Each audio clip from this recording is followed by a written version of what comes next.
Allu Arjun mega family. ఈ వివాదం నిజంగా ఇప్పటితో అంతమయ్యేలా కనిపించలేదు అనిపించింది. రీసెంట్ గా చాలా విషయాలు దీనికి తోడుగా ఇంకా ఇంకా దీన్ని ఈ వివాదాన్ని పెంచే స్థాయిలోనే అటు అల్లు అర్జున్ కి సంబంధించినటువంటి ఆయన మెంటాలిటీ కొంతవరకు గ్యాప్ తీసుకొచ్చిందని అనుకోవాలి. అది ఎక్కడ అంటే అది చాలా సంవత్సరాల నుంచి మొదలు పెడితే చెప్పను బ్రదర్ అని గతంలో ఆడియో ఫంక్షన్ నుంచి మొదలుపెట్టి రీసెంట్ గా జనసేన అధినేత పవన్ కళ్యాణ్ గారు ఆంధ్రప్రదేశ్ డిప్యూటీ సీఎం పిఠాపురంలో ఆయన పోటీ చేస్తుంటే అక్కడికి వెళ్లి ప్రచారం చేయకుండా ఎక్కడో వైఎస్ఆర్ సిపికి సంబంధించినటువంటి ఆయన అల్లు అర్జున్ గారి ఫ్రెండ్ నంద్యాలకు వెళ్లి ఆయనకి సపోర్ట్ చేస్తూ వచ్చినట్టు దాన్ని జనసేన పార్టీకి సంబంధించిన వ్యక్తులే కావచ్చు మెగా ఫ్యామిలీలో చాలా తీవ్ర స్థాయిలో ఆయన మీద విరుచుకుపడినటువంటి పరిస్థితి అల్లు అర్జున్ గారు. ఎందుకంటే గత 5 ఏళ్లుగా జగన్మోహన్ రెడ్డి గారు చేసినటువంటి అరాచక పాలనని, ముఖ్యంగా ఈ 5 ఏళ్ల ఎంతో యువత జీవితాలను, ఆంధ్రప్రదేశ్ భవిష్యత్తుని ప్రశ్నార్థకంలో పాడేసినటువంటి వ్యక్తి జగన్మోహన్ రెడ్డి గారు, వైఎస్ఆర్సీపీ పార్టీ. ఇంకొకసారి నిజంగానే అధికారంలోకి వస్తే ఎంతమంది జీవితాలు నాశనం అయిపోతాయో, ఆంధ్రప్రదేశ్ ఎంత అంధకారంలోకి వెళ్ళిపోతుందో అని భయపడుతూ పవన్ కళ్యాణ్ గారు లాంటి వ్యక్తి ఒక యుద్ధమే చేశారు. చెప్పాలంటే ఎన్నో మాటలు పడ్డారు వ్యక్తిగతంగా. ఆయన ఫ్యామిలీ అంటే అల్లు అర్జున్ గారి ఫ్యామిలీ కూడా. సో అన్ని జరిగినా కూడా అల్లు అర్జున్ గారు ఇంకా ఆయనకి సపోర్ట్ చేయడం ఏంటి?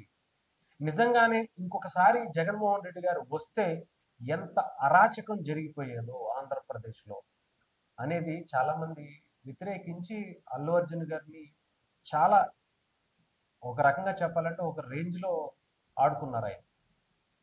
సరే, అక్కడతో అయిపోయింది. తర్వాత చాలా విషయాలు పుష్పకి సంబంధించి, పుష్ప 2కి సంబంధించి వివాదాలు తరచుగా వస్తానే ఉన్నాయి. ఇవన్నీ జరుగుతూ ఉన్నప్పుడు కూడా ఎక్కడా కూడా అనేక సందర్భాల్లో ఈ మధ్యన ఒక చెట్టు నీడలో బ్రతికేటువంటి చాలా మంది ఆ చెట్టు ఆ, ఎంతో నేనే ఎదిగిపోయాను, నా వల్ల ఈ చెట్టు బాగుపడింది అనుకునేటువంటి స్థాయికి అల్లు అర్జున్ గారి మాటలు, ఆయన వ్యవహార శైలి వెళ్ళిపోయిందని చాలా మంది అభిప్రాయపడ్డారు. ఆయనలో ఇండివిజువల్ గా అంటే మెగా ఫ్యామిలీ నీడలో మొదటి సినిమా నుంచి మెగా వారసుడిగా వచ్చినటువంటి ఆయన గత కొద్దేళ్లుగా ఇండివిజువల్ గా వెళ్ళాలనే థాట్ కూడా ఆయనలో కనిపించింది, మనందరికీ తెలిసిన విషయం. ఎందుకంటే మెగాస్టార్ అనేది ఒక పెద్ద వృక్షం. ఆయన కింద ఎంతో మంది, ఆయన కుటుంబ సభ్యులే కాదు, ఎంతో మంది ఇన్స్పైర్ గా తీసుకుని సినిమా ఇండస్ట్రీనే కాదు ఇతర రంగాల్లో కూడా చాలా మంది ఆయన ఒక రోల్ మోడల్ గా పెట్టుకుని చాలా ఇండస్ట్రీలో సక్సెస్ అయిన వాళ్ళు ఉన్నారు. కానీ అల్లు అర్జున్ గారు నేను ఆ ఫ్యామిలీ కాదు అని చెప్పుకోవడం పక్కన పెడితే, ఇక్కడ నేను ఇండివిజువల్ గా నా ఆర్మీ అని చెప్పుకుంటూ వచ్చినటువంటి ఇవన్నీ కాంట్రవర్షియల్ మనందరికీ తెలుసు. అయితే రీసెంట్ గా అల్లు అర్జున్ గారు ఒక ఒక ఈవెంట్ కి హాజరయ్యి అక్కడ చిరంజీవి గారి గురించి మాట్లాడినటువంటి సందర్భం ఒకసారి వినిపిస్తాను, తర్వాత మాట్లాడదాం. My uncle, who is a megastar, Chanchana, was one of my greatest, who is also one of my greatest inspiration and the person who probably had one of the biggest impacts on me. When you have so many stars like this in the family, it humbles you in on some 50s. So ఇదనమాట, అంటే నాకు biggest inspiration megastar Chiranjeevi గారు. ఆయన చాలా impact చూపించారు నా మీద, నా కెరియర్ మీద అని చెప్పి.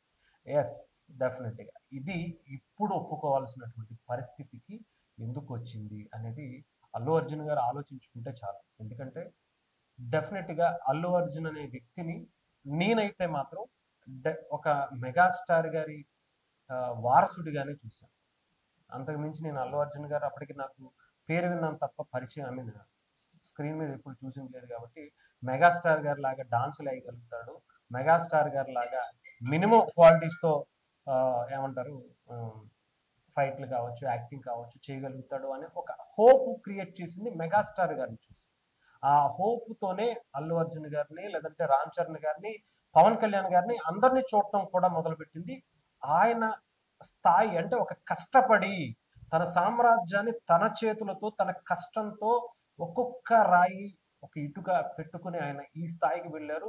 అలాంటిది ఆయన దగ్గర నుంచి ఒక వ్యక్తి వస్తున్నాడు అంటే డెఫినెట్ గా ఏదో ఒక స్పెషల్ క్వాలిటీ ఉంటే తప్ప చిరంజీవి గారు లాంటి వ్యక్తి వాళ్ళని పుష్ చేయరు, వాళ్ళని ఇండస్ట్రీకి ఇంట్రడ్యూస్ చేయరు అనేది చాలా మంది థాట్. అదే ఉద్దేశంతో నేను అల్లు అర్జున్ గారిని కూడా చూసాను. సో మిగతా వాళ్ళ సంగతి నాకైతే తెలియదు, నా అభిప్రాయం మాత్రం చెప్తాను. ఇక్కడ అల్లు అర్జున్ గారు దాని నుంచి మనం బయటికి రావాలనుకున్నా అది రాలేకపోయారు. ఈవెన్ పవన్ కళ్యాణ్ గారు ఆయన వల్ల కూడా కాదు, పవన్ కళ్యాణ్ గారి స్టైల్ వేరు. నిజంగా చెప్పాలంటే ఆ ఆ ఫ్యామిలీలో ఎవరికి పవన్ కళ్యాణ్ గారి స్టైల్ ఆఫ్ యాక్టింగ్ కానీ, డాన్సులు కానీ, లేదంటే ఆయన వే ఆఫ్ థింకింగ్ కానీ, వే ఆఫ్ టాకింగ్ కానీ ఏది కూడా ఆ కుటుంబంలో ఎవరితో అంటే ఐ మీన్ ఆయన కంప్లీట్ గా ప్రజల కోసమే ఏది చేసినా సరే దాంట్లో ప్రజల స్థితిగతుల గురించి వీటి గురించి ఆలోచించుకుంటూనే సినిమా తీస్తారు. వాళ్ళ కోసమే బ్రతుకుతున్నట్టుగా ఆయన నడవడిక అంతా కూడా మనకి తెలిసిందే. ఫస్ట్ నుంచి డే వన్ ఫస్ట్ సినిమా నుంచి మొదలు పెడితే ఆయన రాజకీయ రంగ ప్రవేశం వరకు కూడా సామాజిక స్పృహతో ఒక వ్యక్తి హీరోగా అయితే ఎలా ఉంటుందో అలాంటి వ్యక్తిత్వం కలిగినటువంటి వ్యక్తి, విభిన్నమైనటువంటి మనస్తత్వం, ప్రజల కోసం ఆయన బ్రతుకుతున్నారు అనుకునేటువంటి వ్యక్తిత్వం ఆయన. సో అలాంటి రామ్ చరణ్ గారు కావచ్చు, ఇంకా చాలా మందిని మనం ఆ ఫ్యామిలీలో గొప్ప గొప్ప వ్యక్తులను చూసాం. రామ్ చరణ్ గారి గురించి అయితే మనం చెప్పాల్సిన అవసరం లేదు. ఎంత స్టార్ అయినా సరే, ఎంత ఎదిగినా సరే, ప్రపంచ స్థాయి గ్లోబల్ స్టార్ అయినా కూడా అదే ఎవరు మన రాజమౌళి గారు చెప్పినట్టుగా హనుమంతుడికి తన బలమేంటో తనకు తెలియనట్టుగా ఆయన అలాగే ఉంటారు. అది చిరంజీవి గారు నేర్పినటువంటి సంస్కారం. అలాంటి నుంచి వచ్చినటువంటి సాయిధరం తేజ్, వరుణ్ తేజ్ గారు, లేదంటే ఇంకా చాలా మంది ఎంతో మంది హీరోలు, ఈవెన్ అల్లు శిరీష్ గారితో సహా అందరూ కూడా ఒక పద్ధతిగా అంటే ప్రజల మీదకి ఎవరో వెళ్ళి రుద్దేస్తే చేసేయటం కాదు, ఒక మంచిగా వాళ్ళలో ఏదైనా టాలెంట్ ఉంటేనే వాళ్ళు ఎదుగుతారు అనడానికి వాళ్ళ పడ్డ కష్టం అలాంటి. అందరూ కూడా ఒక వాళ్ళ వాళ్ళ దాంట్లో చిరంజీవి గారి నుంచి వచ్చాము అంటే అదొక బలము బలహీనత కూడా ఉంటుంది అని తెలుసుకుని వాళ్ళు నిరూపించుకోవడం చాలా కష్టపడ్డారు. ఈవెన్ అల్లు అర్జున్ గారు కూడా ఏం తక్కువ నేనేం చెప్పట్లేదు. డెఫినెట్గా ఆయన నేషనల్ స్టార్, నేషనల్ అవార్డుకి ఎలిజిబుల్ అయ్యి దాని అవార్డు తీసుకున్నారంటే దాని ఆయన ఇంపాక్ట్, ఆయన పట్టుదల ఎంత ఉందో మనందరికీ తెలుసు. దాని గురించి మనం మాట్లాడకూడదు. అంటే ఆయన మంచి అద్భుతమైనటువంటి నటుడు, డాన్సరు, ఆయన అవలీలగా చేస్తారు. బట్ క్యారెక్టర్ అనేది కూడా చాలా ఇంపార్టెంట్. అది అల్లు అర్జున్ గారిలో మధ్యలో కొంత అటు ఇటుగా వెళ్ళినట్టు అనిపించింది. అది ఇప్పుడు ఈ వ్యాఖ్యల ద్వారా మరొకసారి నిజంగానే నేను ఆ కుటుంబం నుంచి ఇంపాక్ట్ మీరే కాదు చాలా మంది మాలాంటి వాళ్ళు, ఎంతో మంది పెద్ద పెద్ద బిజినెస్ మ్యాన్లు కూడా చిరంజీవి గారి నుంచి తీసుకున్నటువంటి ఇంపాక్టే ఆయన చూసి ఒక రోల్ మోడల్ గా పెట్టుకోవడం వల్ల ఈ రోజు ఆయా రంగాల్లో అందరం కూడా సక్సెస్ అవుతున్నాం. అంటే ఆయన ఒక శిఖరంగా మనం చూసుకున్నాం, ఆయన్ని ఒక రోల్ మోడల్ గా తీసుకున్నాం. ఒక చిన్న స్థాయి కుటుంబం నుంచి ఇలా ఎదగటానికి ఒక అవకాశంగా ఆయన్ని మనం చూసుకున్నాం. సో డెఫినెట్ గా ఆయన ఇప్పటికీ ఈ వివాదాలన్నీ తొలగిపోవాలని, వీళ్ళందరూ కలిసి ఉండాలని మనం కూడా కోరుకుంటాం.